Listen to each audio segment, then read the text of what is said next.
Ce qu'on voit en ville, c'est aussi le phénomène de santé autour du sida.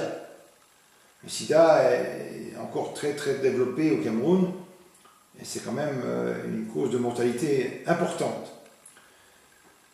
Des groupements se sont aussi organisés, toujours soutenus par des ONG, quelquefois le CCFD et d'autres. Toujours soutenus par des ONG, ces groupements travaillent sur 3 domaines. La prévention, le traitement, quand c'est possible, et puis également, ils essayent de s'occuper des enfants qui sont orphelins du sida. C'est aussi un problème.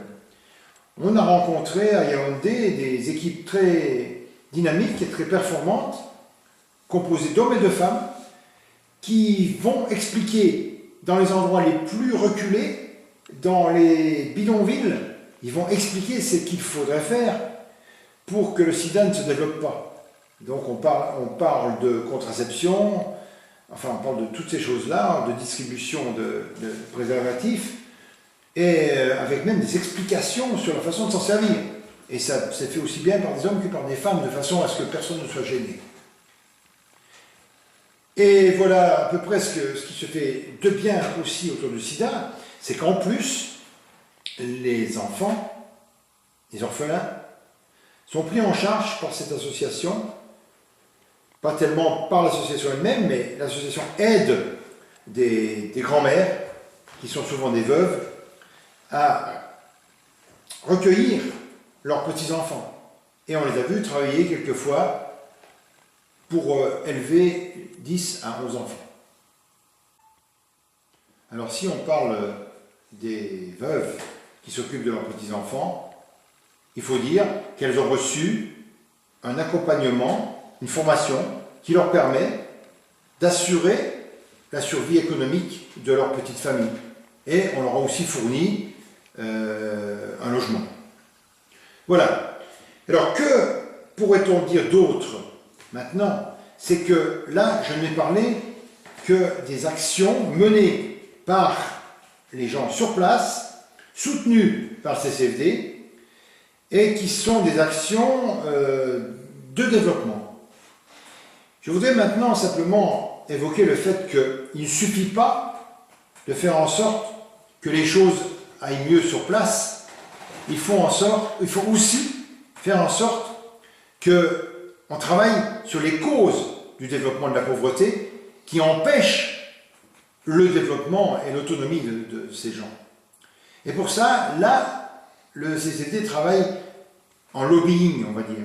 C'est-à-dire qu'il essaye de travailler avec d'autres ONG pour faire en sorte que les causes de cette pauvreté soient éradiquées à terme.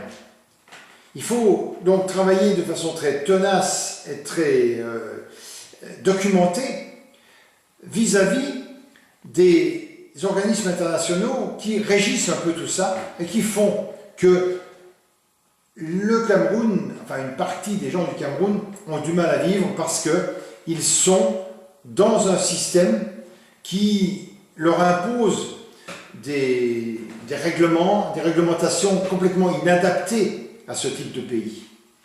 Il s'agit donc de travailler sur ce que fait l'OMC, sur ce que fait le Fonds monétaire international et ce que font les États de toutes sortes, y compris l'État français, pour que les aides aillent bien au bon endroit, mais que aussi il y ait besoin de moins d'aide éventuellement si les structures voulaient évoluer, permettant à ce pays d'être plus autonome.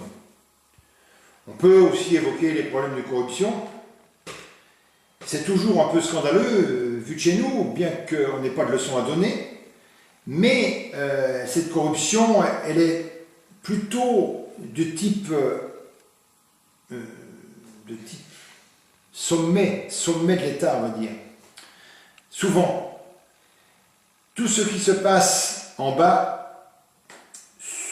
reçoit à moins de corruption. Il y a beaucoup moins de corruption à la base.